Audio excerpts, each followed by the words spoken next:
Una iye ye, una iye, una iye ye, una iye ye, una iye, una iye ye, una.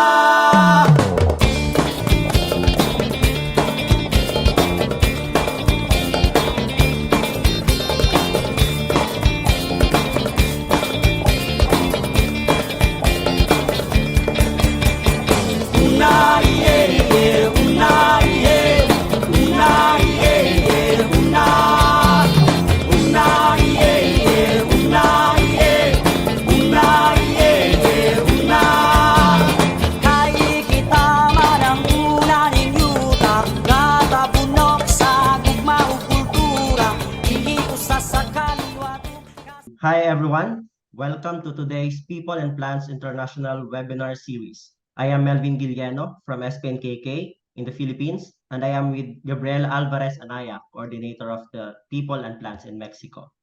So we have organized the Knowledge Exchange webinar series to provide an opportunity for our network of collaborators and partners to exchange ideas, methods, and lessons learned. The webinars are part of the People and Plants Traditional Foodways program, which supports traditional food systems in their entireties, the sustainable harvesting, management, cultivation, processing, and preparation of a wide range and number of food species. These complex, diverse food systems involving multiple species, habitats, and management practices, and reflecting links between cultural and biological diversity are often endangered today, as are the cultures and biodiversity of which they are a part. We encourage you to look at the People and Plants website to see more of what we do, including a range of knowledge exchange tools, which includes videos on traditional recipes and cultural revival and food festivals, which some of our presenters today have produced over last year.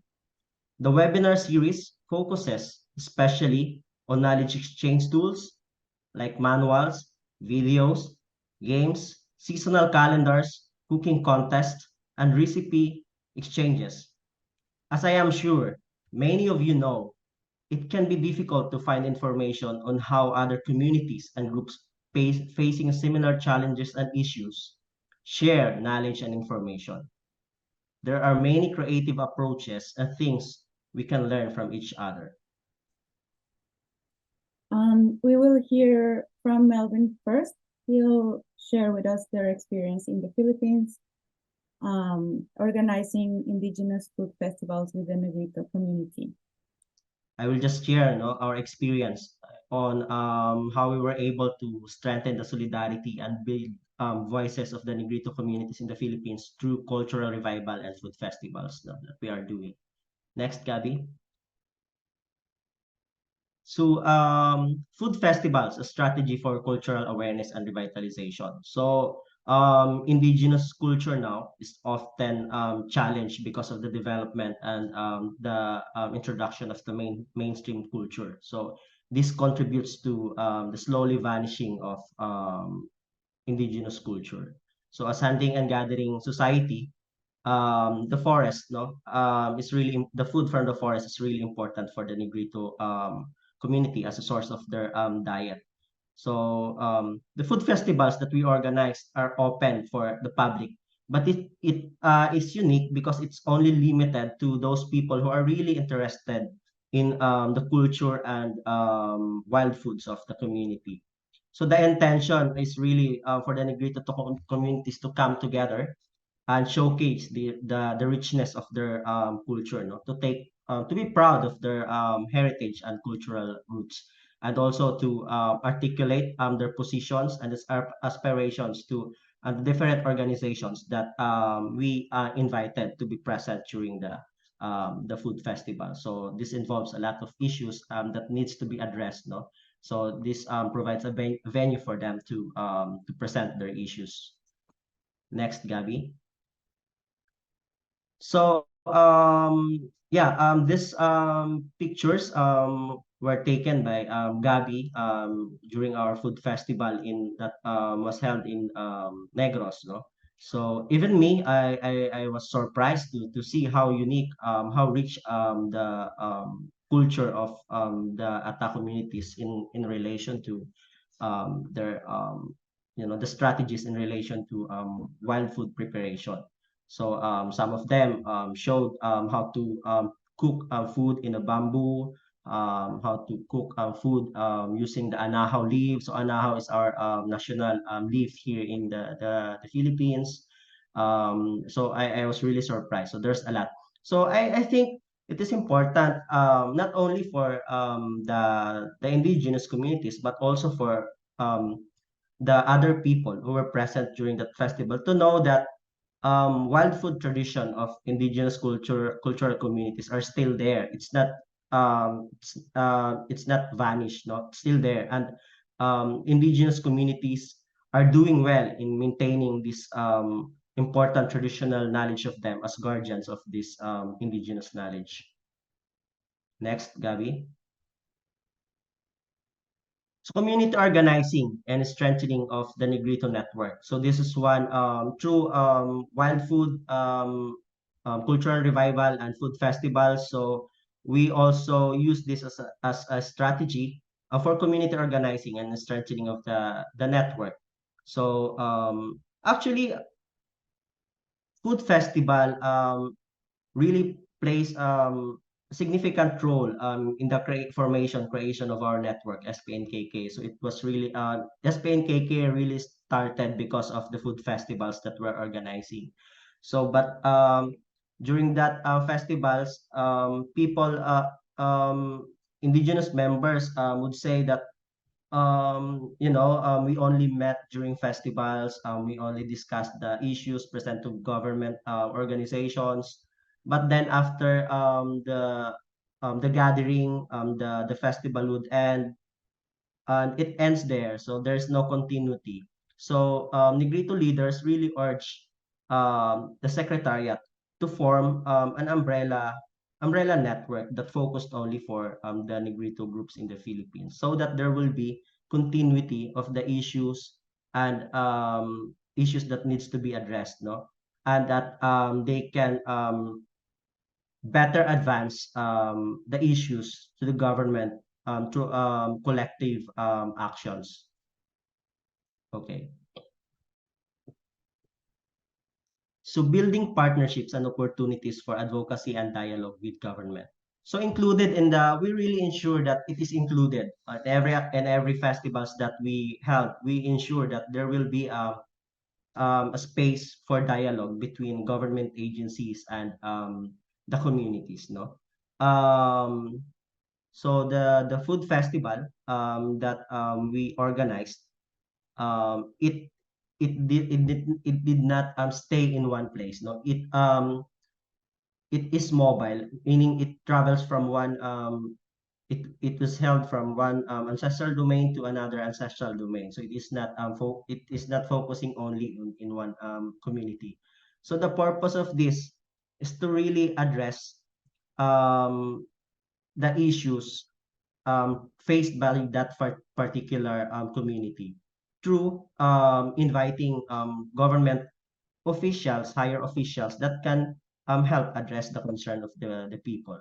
So the usual issues that community discuss during this interaction are the issues on tenurial security, the violation of the pre and prior informed consent, um, the harvesting permit for forest-based products, overlapping claims between the protected areas of the Department of Environment, Natural Resources, and the ancestral domain of the indigenous people. So some of these issues were tackled and addressed during that discussion between the government and the people. So of course, youth organization, culture, knowledge transmission. So actually, this is one of the realization of SPNKK because in the past, we are too focused capacitating Negrito leaders, no, already. So we forgot to prepare the youth to be the future generation of leaders to their own community. Now, the problem is that most of these trained leaders are already old, and some already died. Now the question is, who will be the next leader? No, and then the challenge now is that the existing education in the Philippines has a disconnect, no, to the learners, indigenous learners, to their ancestral domain. So if that will happen, there will be a crisis in the future, no, for a genuine indigenous community leaders. If these kids, no, if these youth are not aware anymore of their culture. So now we decide to focus majority of our programs to for youth empowerment, and we have this called a mobile for school program, wherein indigenous youth are being taught of the importance of their culture, indigenous leadership. So the experts of these are the indigenous leaders. So they're the one who are educating the kids. So yeah. So the impact of food festivals, no. What matters most to the indigenous communities? So through the festivals, indigenous communities realize the importance of really protecting, you know, protecting, safeguarding the boundaries of their territories from outside intrusion. So through this, they appreciate, you know, to really strengthen their policies on forest conservation for food security, food and livelihood security. So well, I was surprised when I asked one of the students of the mobile forest school, no, why is it important? I asked him, why is it important to protect the biodiversity and forest assets of your community? So he answered me that, you know, it's important because so that every time I felt hungry, I can always go to the forest and there's no problem. Forest will provide food for me. So that is for me a big contribution of the indigenous education initiative that we are doing. So, the cultural appreciation and building youth capacity as a second line of leaders. So yeah, strengthening local policies for sustainable use of their forest. Yeah. Mm. So that's it. Thank you. Good evening from here in Indonesia. Maybe some of the people here's the time is different. Okay, before I present about our sharing knowledge about the food festival, we would like to introduce ourselves. So me, Veronika Heni, we are based on Indonesia. Actually, we are NGO, or particularly a local NGO named Riak Bumi Foundation, and we are working in a national park in here. We call it Danau Sentarum National Park, which is also as an important wetlands conservation area. Danau Sentarum itself also have biodiversity that covered the lake. All right, I think here we also have the food festival event in Indonesia. We are not only have the focus in food festival, but we also focusing on conservation in ecosystem, and also non-timber forest product, and also the sustainable livelihood of the Malay and Dayak communities. So for the food cultures activities, we are focusing for the communities in reviving the culinary cultures, promoting the health of the food, and also our goal is to conserving the environment.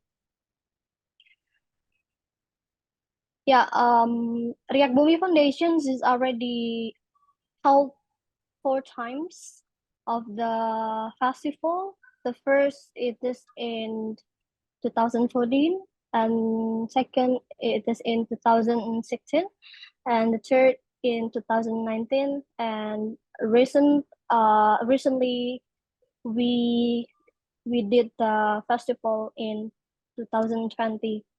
We also have some activities, not only the food festival, but we also give some programs for the activity. We make like knowledge sharing for the children's or students, so the elder can transfer the knowledge, especially about the traditional food itself.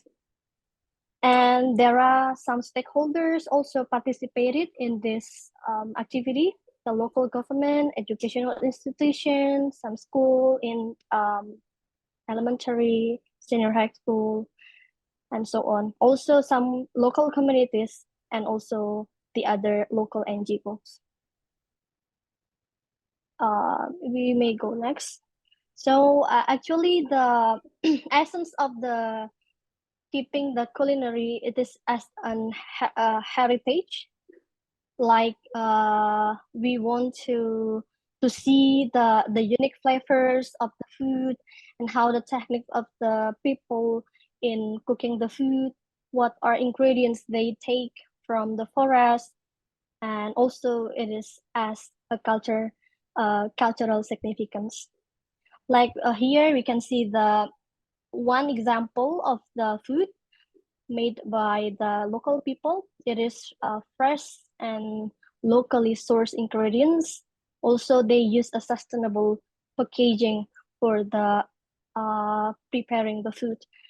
So there are mostly Malayan Dayak people in Kapuas Hulu or in Indonesia, where we work in. They have a unique and flavorful culinary heritage. We can go on. So the objective of our activity, particularly in food festival, is the first to revive the cultures with the focus on what are the nutritions and how is the taste of the traditional forest food. And the second, we can also work together with some communities to protect plants or the source of the food itself, also to protect animals surrounding the forest and the rivers, because the food is not only from plants but also like fish and is so on. We also want to maintain harmony, like the social cohesions among different ethnics, like Malay and also the Dayak local people. And then we want to also rediscover and share the diverse food recipe and knowledge from the previous generations into the young. Just like in the last festival that we have done, we make like a workshop for the children, all the young generation, to write down all the receipts from their elder and their parents, and then they after they write the receipt, and then they try to make their own, and then they demonstrate and preserve the food in the day of the festival. So they know and they have the knowledge about the food recipe. And we found there are values in doing this activity. The first is we all people can have the awareness about the rare local ingredients, like for some plants that are already last in the forest, and then we asked them also to responsibly harvest or replanting ingredients from the forest, and also the eco-friendly practices. So we are seeing the way they prepare the food.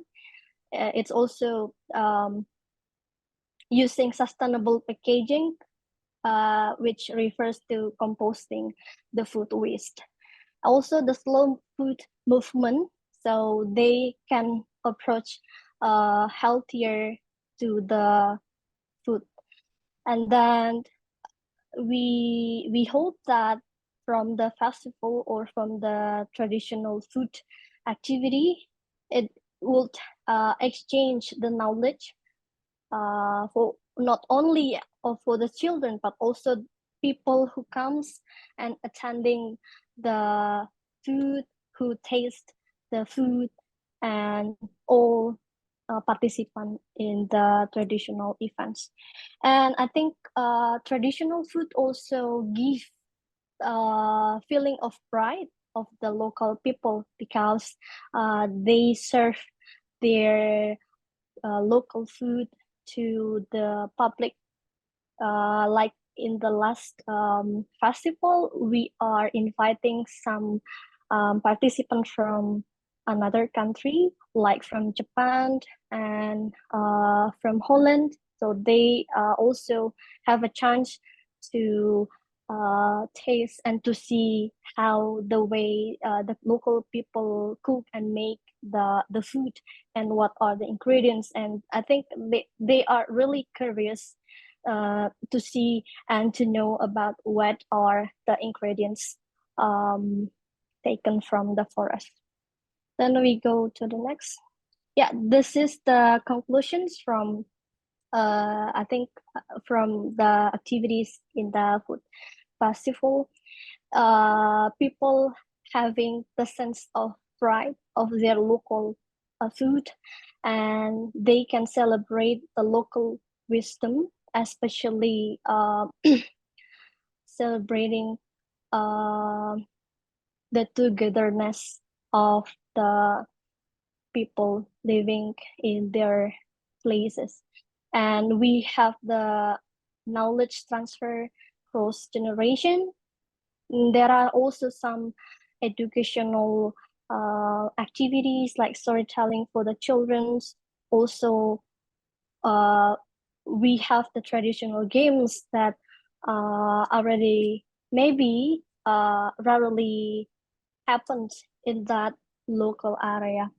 I think we think also this activity could tackle fast food trend, just like the first presenter said before. I do agree with that statement. The food festival also encourage slower food, healthier food, and mostly contributes to the environment protection. Okay, we go next. Yeah, here are pictures from the parents who give the knowledge or transfer the knowledge about the recipe and about the ingredients. The first pictures, they are representative from Dayak people, and the second is the representative from Malay people. Just like the food here, they use sustainable packaging. It's from bamboos, and the second is from pitcher plants. They cook red rice here. We call it red rice, and in the Dayak people, they cook so many kinds of vegetables and meats and fish. Okay, next. Okay, I think that's all from us. Thank you. And hello, everyone. Morning, afternoon, and evening, wherever you are. Mashudu and I are both part of Sky.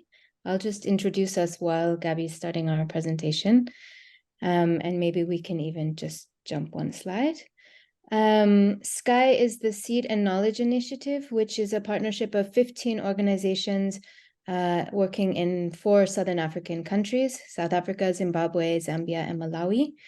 And Sky works with smallholder farmers and their communities towards achieving food sovereignty. And seed and food festivals are one of the tools that Sky partners use to do that, and specifically to promote agroecology and to revive traditional food systems. And that includes crops and farming practices, also gathering practices, recipes, serving or packaging, and the rituals and ceremonies that are associated with traditional foods. Next slide, please. So in this presentation, you will see pictures and information that come from a number of different Sky partners. And so there are a lot of different kinds of information on there, but then to make our presentation more interactive, you will hear Mashudu and me in dialogue talking about her specific experiences of organizing a festival last month in Venda, which is in the north of South Africa. So we can start with the objectives of seed and food festivals, which can be a number of different things, and most partners have more than one objective when they organize the festival. We've heard several of them mentioned by the previous presenters. Mashudu, in your case, what were the objectives for the festival in Venda? Okay, thanks, Brittany. So the main purposes for the seed fair we had in Venda was to make sure that we revive traditional knowledge, we share them with the communities, and then we raise the awareness and the value of traditional seed and food, and also influence the decision makers, and to celebrate traditional food and culture, and to revive traditions and customs around our traditional food. And also this, we have realized that it does build community cohesion. Great. Next slide, please. And of course, festivals can reach different audiences. So in the case of Venda, which audiences or who were you trying to reach?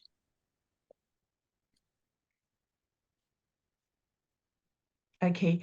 Our first priority was to make sure that this event focuses on the farmers themselves, because they are the ones who are producing food, they produce seed, and they make sure that they protect the environment in large.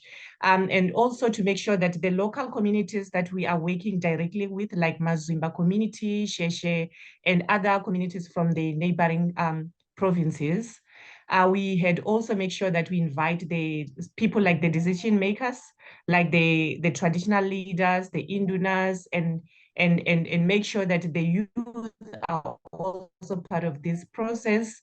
Of course, we didn't forget to invite the neighboring communities that we work with, as I have already mentioned some of them in Venda, and then also as well as the custodians of sacred site, because they are the ones that make sure that we do harvest food, we do harvest good crops because of the rituals that they do perform. Yeah, thank you. Next slide, please. So obviously there can be a lot of different activities that can happen. We've heard quite a few from the previous presenters. Can you tell us a few of the activities that you had at the Venda Festival and why you chose those? For us, because we treat this the seed and food fair as a celebratory processes, and to make it more entertaining for the participants that are attending, we make sure that we have farmers dialogue. They are our first priority in this case, and then as well as engaging the decision makers, because we need to educate them about our traditional seed, our traditional food, as they are, some of them do undermine the value of our traditional food. We have also created the seed displays so that the farmers can actually see the traditional seed, and then they can exchange, because again, it was one of the way to make sure that the youth also see some of the seeds that is being eroded, that is no longer found in the communities.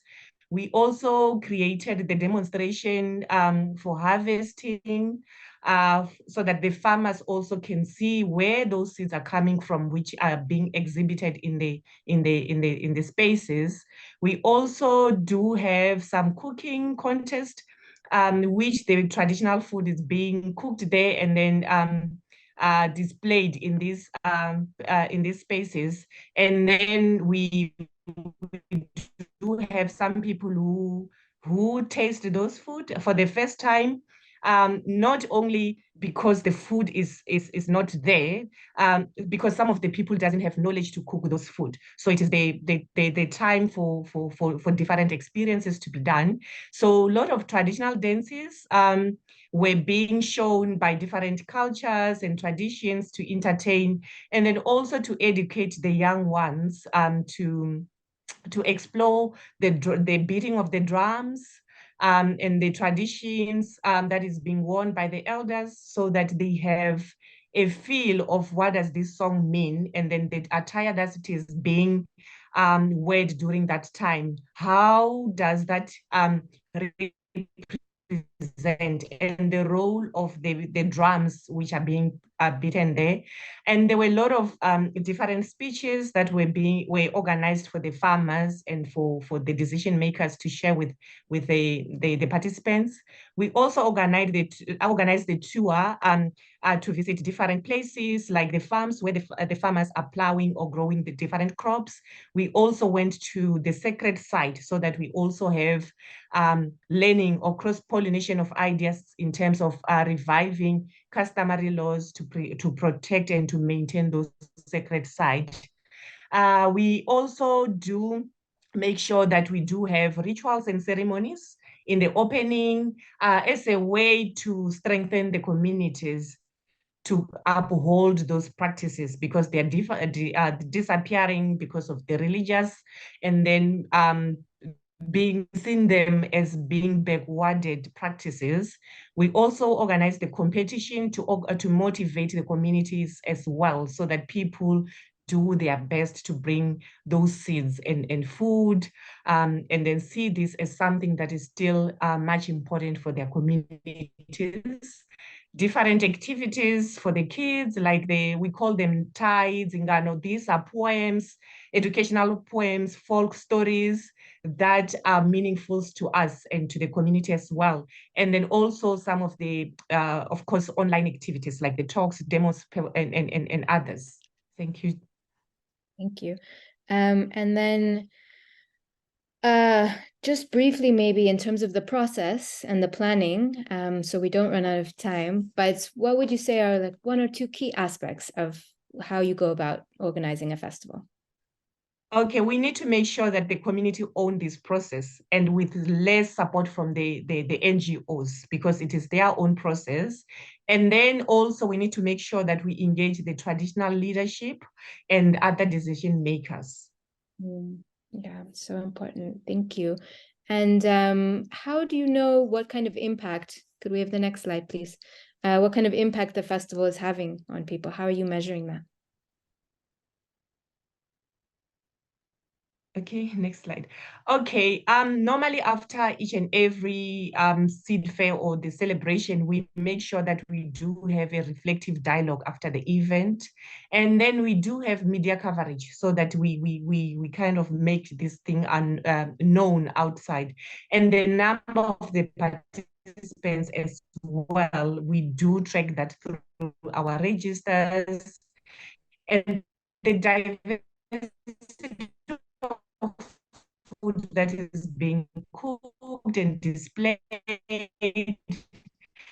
and the stories as well that comes from the participants. We do have one-on-one engagement with the farmers, and then we also do make sure that we track the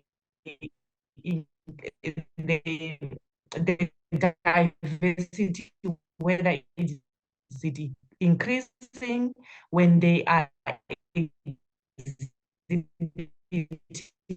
each time we have the seed fair. Great. And just to wrap up then, do you want policymakers? Sorry, the connection. Do you want to just share one or two of the top lessons you've learned from your experience? And also the other thing we does make sure that the traditional practices and rituals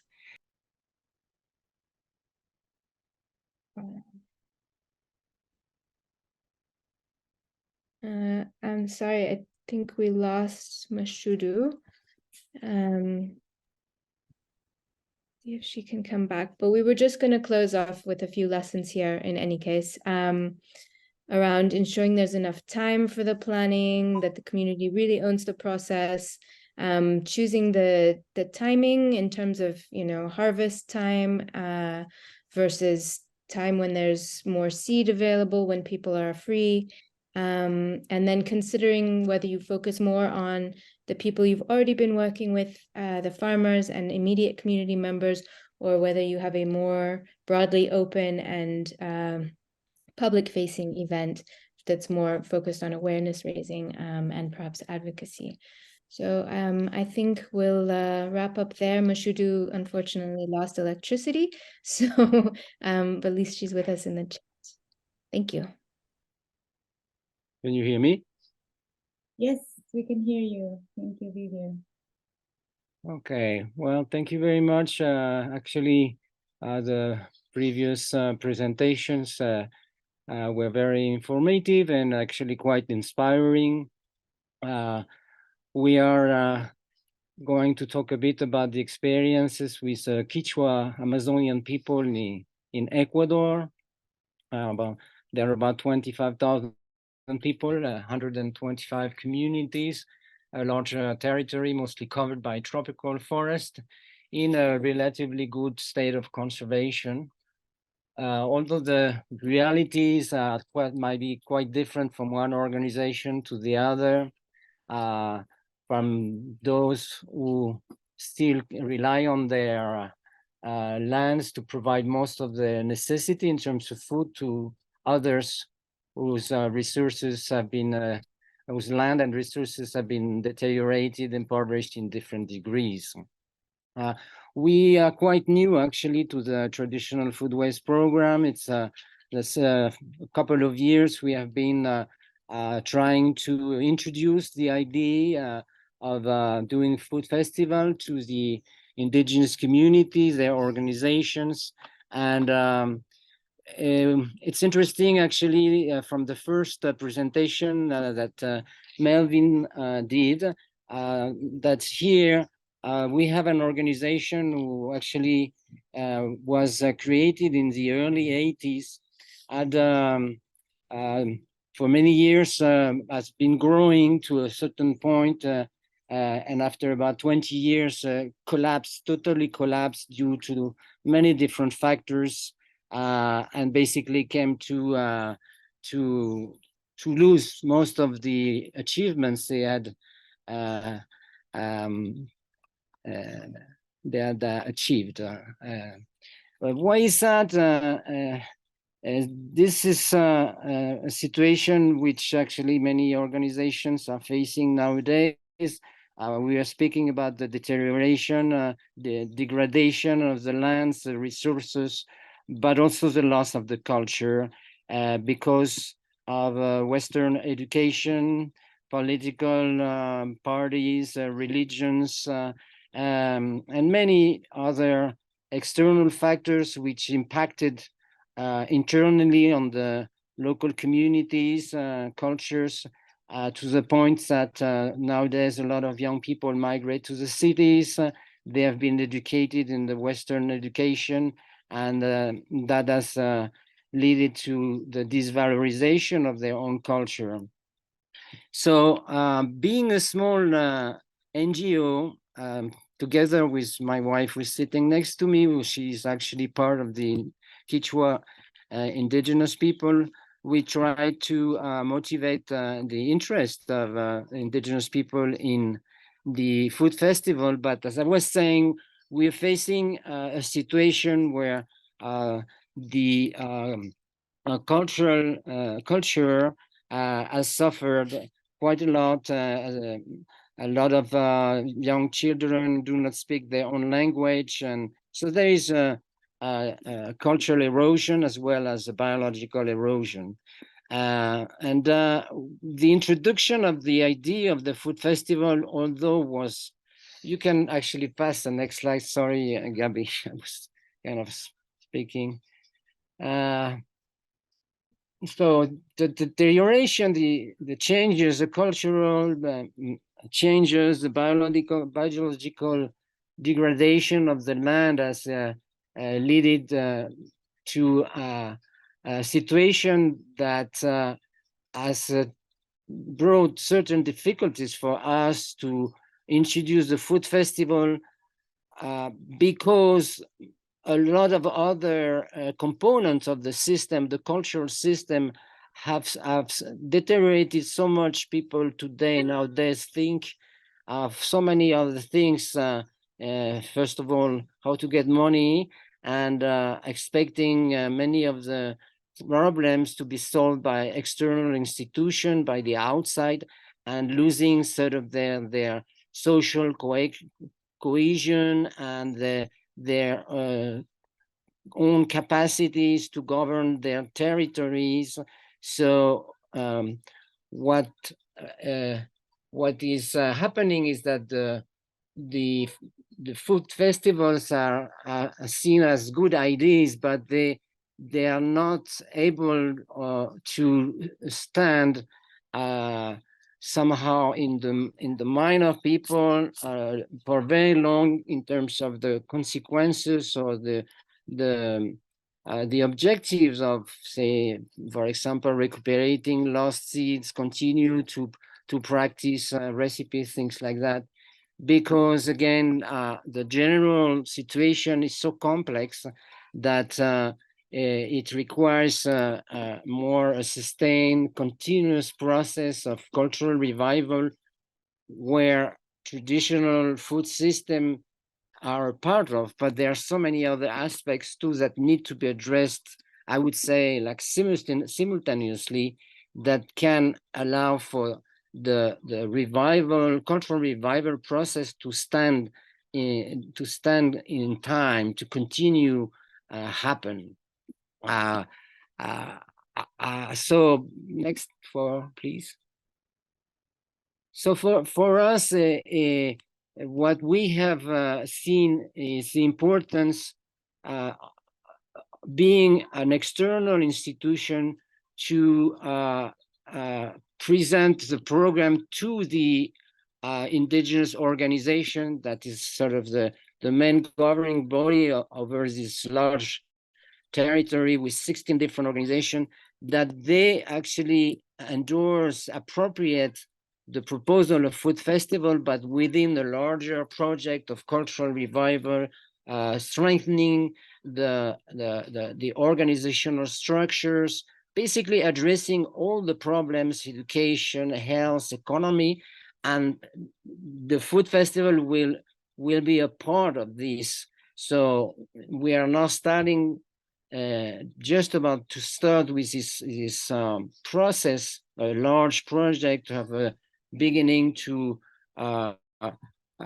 look where, at what time in the history of these people, if I may say, they took a different path. They lost the vision, the common vision they had of the dream that the elders, the ancestors had of being able to live a different life from the life that live outside people of other cultures, and let themselves be somehow confused and led to other paths, development, economic growth, and all these Western concepts.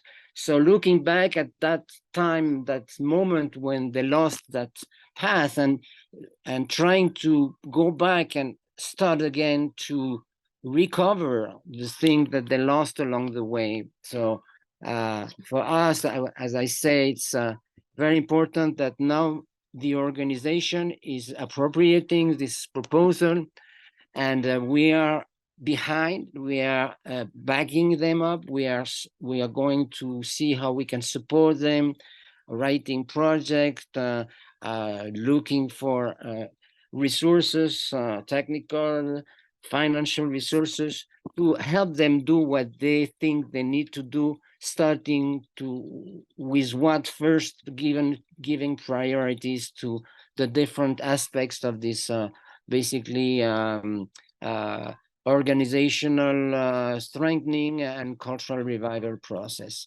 So I think it's definitely was, as I was saying, very interesting, informative, and inspiring to see how you guys in Philippines, Indonesia, and South Africa have been presenting.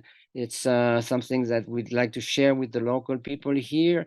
And I think we'll still need a little time to get to where you have all gone through the years of practicing these activities of reviving traditional food systems.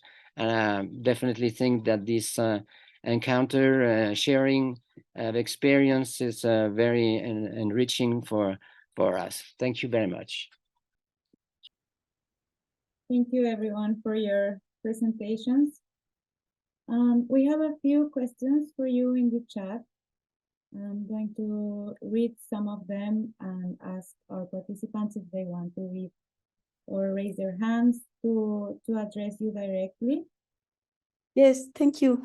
First of all, thank you for organizing this session. It's really interesting and inspiring to listen to all these experiences. And we can see some aspects that are transversal in terms of the situation and the lessons, and also the conditions as Didier is describing in this last presentation. I think one of the main objectives, and I would like to hear a bit more from Melvin and Veronika, who were the ones that are exposed more directly, the relation of these festivals with the possibility of increasing the value of forest and protecting and maintaining the diversity of species of animals and plants, as Veronika mentioned. And this story that Melvin told us about this person that at the end said, well, I keep this relation to the forest, it gives me food. So I think this is one example of how also this contributes to achieve food sovereignty. So I would like to know more about this, and in the long term, how this could be maintained, increased, or maybe you are facing, I don't know, some dynamics that might have impact on this relation. Thank you. Yeah, okay. Thank you for that question. So the relationship of the festivals, no? The food festival in protecting the flora and fauna in the long term, it's really significant, no? Especially first for the local community to really ensure that their traditional territories will be protected, because food festival gives them this kind of appreciation that these foods, these wild foods that they have as part of their culture is very important. And if their traditional territories will be lost, the next generations of the indigenous peoples, the Negrito communities, will also lost this part of their cultural identity. Now, for sustainability, I think the important part, no, to be considered is not to think of the festival as just an activity, but also you have this goal to influence policies of the government, because we all know that the government has this huge resources and potentials that can help indigenous communities. Just that we need really to lobby, advocate more, no, for them to listen and to develop, to formulate appropriate policies that can help communities continue this part of their culture, and to help the communities also in protecting their traditional territory. So for sustainability, for me, it's more on policy advocacy, and also local policy to strengthen also the local policy of the community. Because even if the government has these policies, but then the local communities do not have, then sustainability is very, very difficult to attain. All right. Maybe I add some more. Maybe from our opinions about how could we add some more, Gabby? Yes, of course. Please go ahead. Yeah, I think it's a very good question from Sitlali, that how do we maintain the protections for the food, especially also the flora and fauna. Just like the first our goal is to not only protect the plants, but also how do the people get source the food from the animals. Like, I think we also support them to have ethical farming practices, especially for the animals and plants. So they can only take the ingredients based on their needs. So it's one way to protect the plants and also the animals.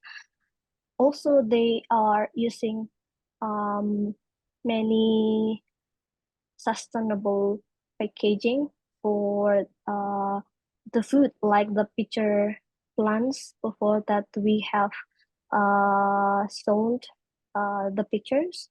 Sometimes it not only in event or ceremony, but also in their daily life. They sometimes use the pitcher plants to cook rice, and I think that's it tastes good also.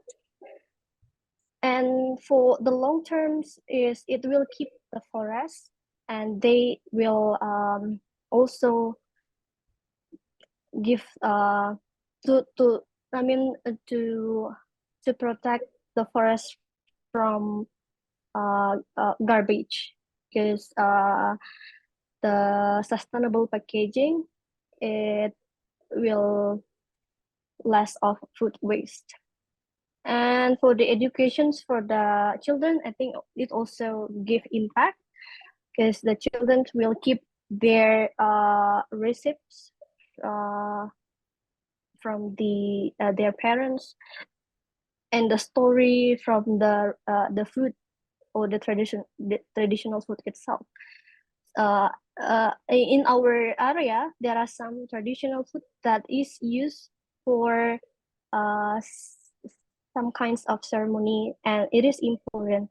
So when they do like wedding ceremony, they have to make one food that they can only make the food from the ingredients in the forest. It means that from the cultures, they also keep the source of the ingredients to always continue their traditions and cultures.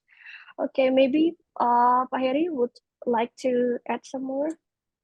Yeah, thank you. I just want to add some information, maybe example from protecting the animals and also the forest.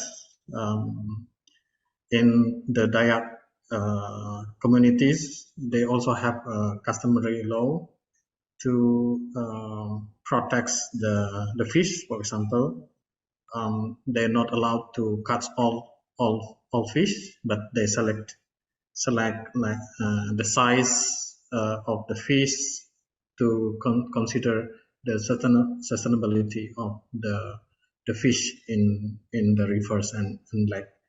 So, and also some of the Dayak, for example, the Dayak Iban, they also have like customary law to protect the orangutan,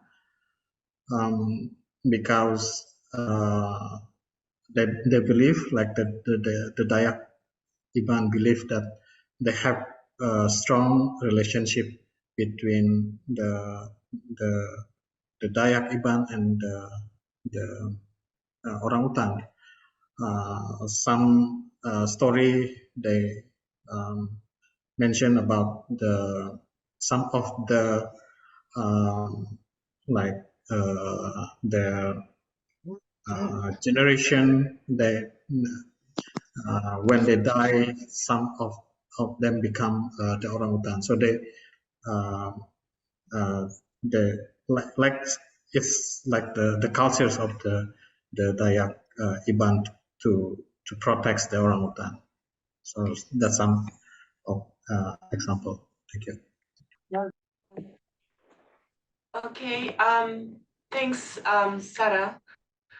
There has always been a customary law that we have inherited it from our forefathers, that during the planting season, before and after the planting season, we have to perform rituals so that we can plant better and have better crops or harvested better crops.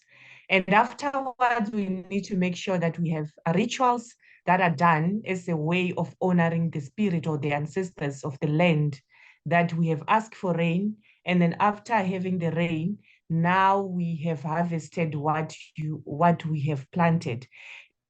And there has always been a way of making sure that in our farming system, people do observe the seasonal cycle, so that people doesn't plant in a wrong season. For example, you might find that people plant jugo beans here in South Africa before December, and that result in people not receiving the rain and not harvesting better crops.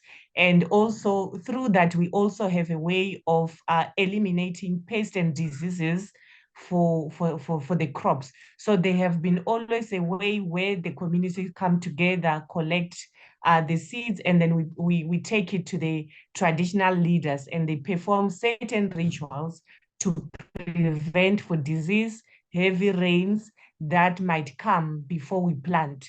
So it has always been a way of showing a strong connection between us as people and our own seed, because those seeds, we also use them for the rituals when we are doing those rituals before the planting season.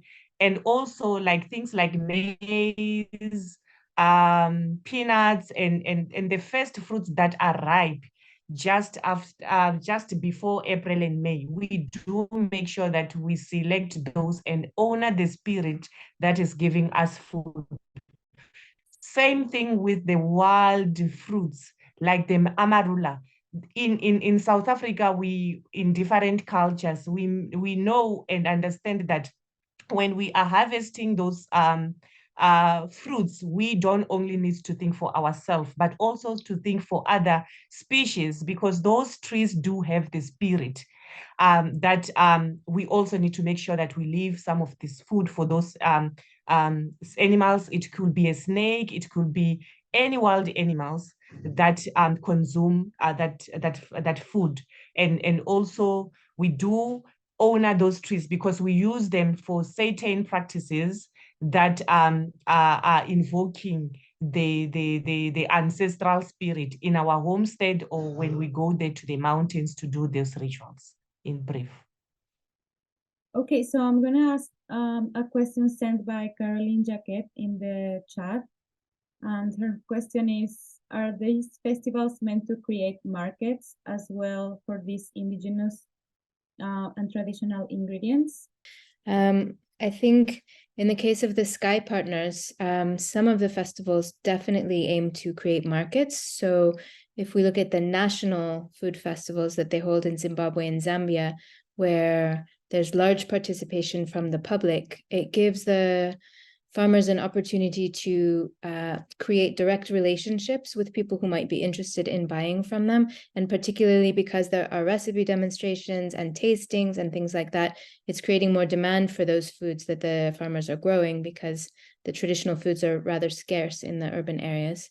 So also they meet chefs and other sort of food entrepreneurs who also can become markets. Some of the smaller village festivals are not so much market oriented, but more about celebrating the foods and ensuring there's enough for the community.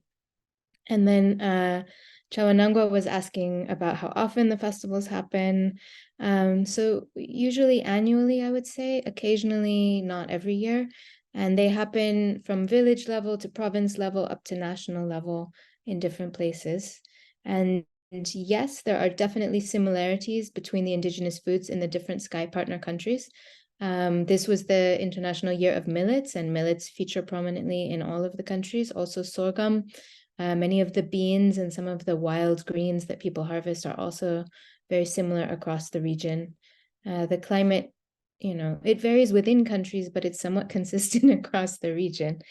So there is definitely also sharing of practices. So at a recent festival I attended, people were doing a demonstration of traditional ways of grinding millet, and that was followed by a discussion on all of the different foods that would then be made with the millets. And because the festival had guests from different regions present, they were comparing stories. Well, we brew it like this, and we brew it like this when we're brewing a beer for a ritual, or we prepare this kind of porridge or that kind of porridge. So there's definitely a lot of sharing of both the agricultural practices as well as the food preparation practices. Thank you. Thank you, Brittany. We just got a question from Christina for Didier. She's asking how you're addressing biocultural erosion in your community.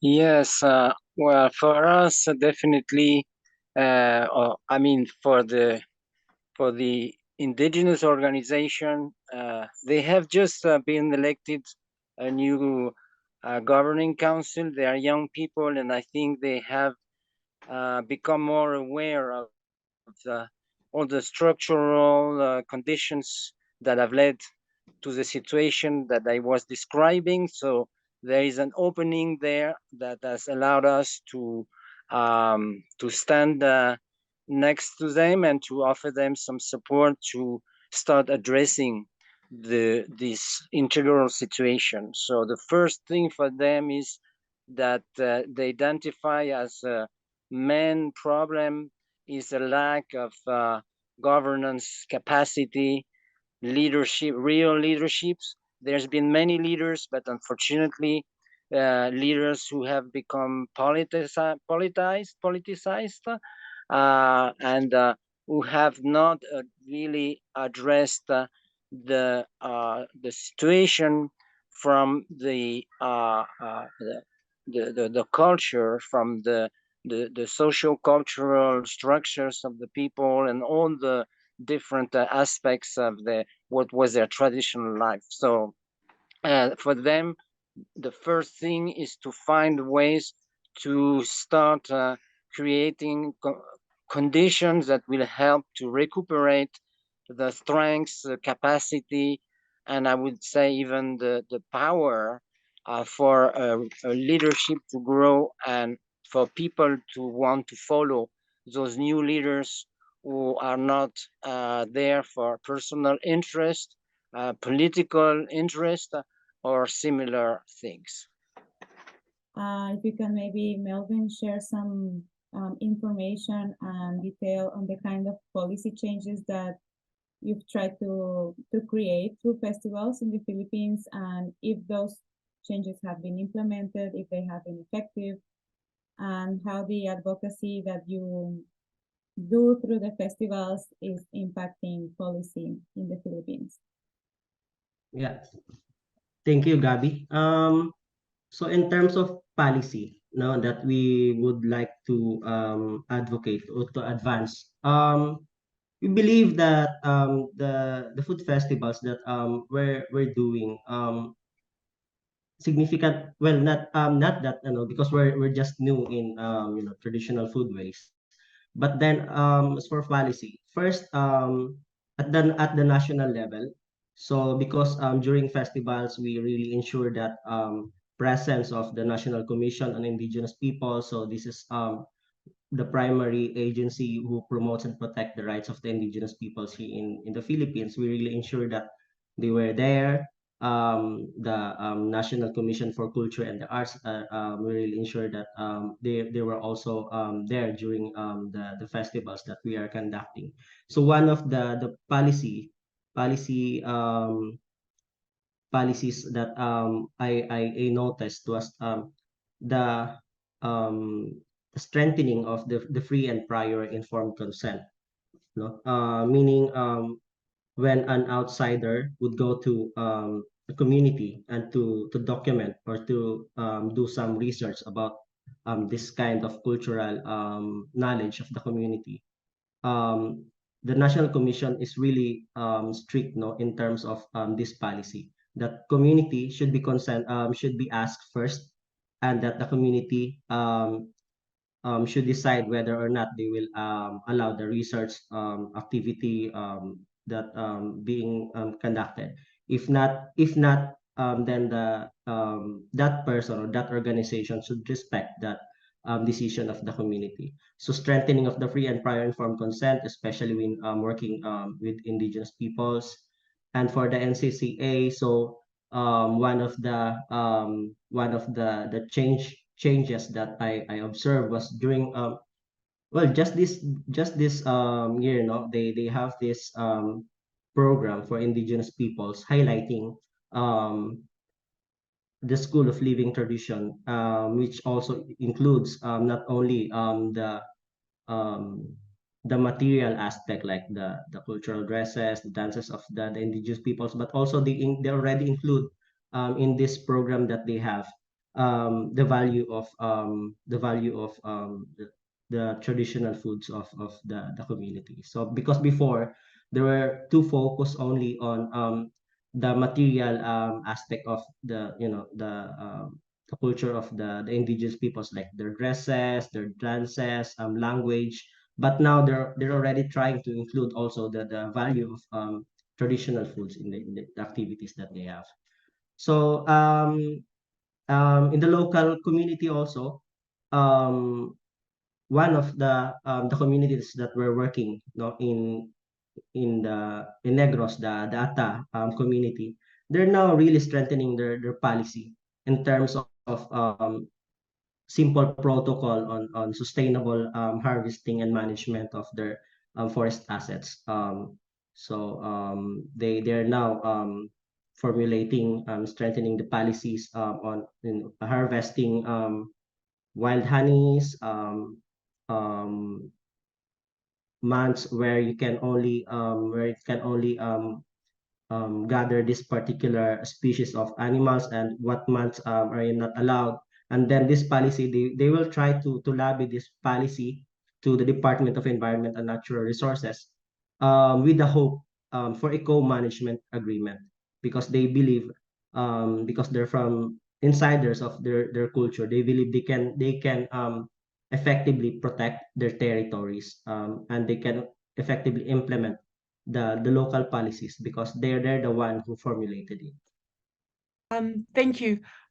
For us, we are working mainly on the grassroots level, where we are kind of making sure that we are strengthening our farmers in terms of exchanging their seed, sharing their own seed, because in most cases, when we have public meetings that are related to agriculture, the farmers themselves are not mostly involved in making any comments.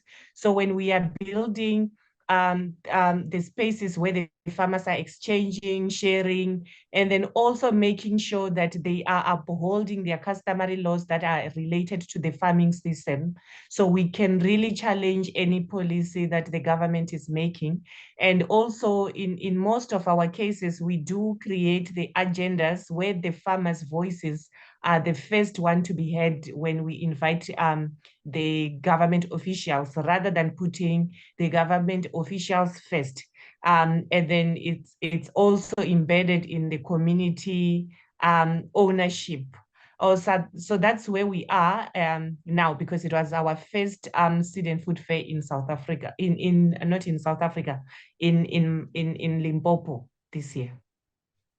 Thank you. I think in terms of supporting the promotion of Indigenous knowledge and Indigenous food in South Africa, probably anywhere else too. I don't know if Chanel is in an urban or a rural area, but I think it's important to look for elders who have the traditional knowledge and provide spaces and platforms for them to share it, especially to share it with younger people and younger generations so that it isn't lost with them. And then also to be eating and enjoying these foods so that, you know, the knowledge is alive and not just in stories we hear, but it is embodied knowledge that we experience by consuming the foods and growing and gathering the plants. And then those of us who can't grow and gather the plants can look for local farmers who do and try to get things directly from them and support them so that they can continue to do that. And I think in a way that links to the successes. I know I've seen out of some seed and food festivals, maybe the biggest success is just the pride that people feel in traditional foodways, and in the face of these kinds of foodways being portrayed as backwards and marginalized for so long, just being able to celebrate and find joy and pride in traditional foodways is so important, also to enable people to carry on, because farmers generally producing traditional foods are not getting any support for that, for the methods that they use and for the types of crops that they produce. So finding the pride to carry on, and then also sometimes local extension officers, this is not national policy, but local success in Zimbabwe, for example, the extension officers around some of the fairs have been more willing to try to support traditional farming and traditional crops because they've seen that in fact it is viable and those systems can thrive, and so they're willing to shift the kind of support away from commercial agriculture and towards some support for traditional production. So that's a great success. And then also I think Mashudu has seen this as well. Sometimes the guests at festivals get really excited and go home to their communities and start talking about traditional foods and wanting to organize their own festivals. And in order to be able to organize their own festivals, it means finding the elders, finding the knowledge, ensuring that people have the seed, know the recipes. And so it starts a whole process in another community where they're then able to spread and take the knowledge forward, which is wonderful to see as well. Also, the other thing that I mentioned on our presentation is the rituals and ceremonies, where we are not only reviving traditional food, but reviving the ceremonies around food and rituals around food. For example, we don't undermine the value of our ancestors. For example, when we have those knowledgeable elders, they teach us when we are eating, we don't just eat the food, but we put food first. And then in our language, we said, that it's like a way of showing gratitude to the ancestors who gave us the food. And then also make sure that when we are doing this seed phase, we make sure that we invoke the spirit of the ancestors, like when we do the traditional opening by putting snuff, water.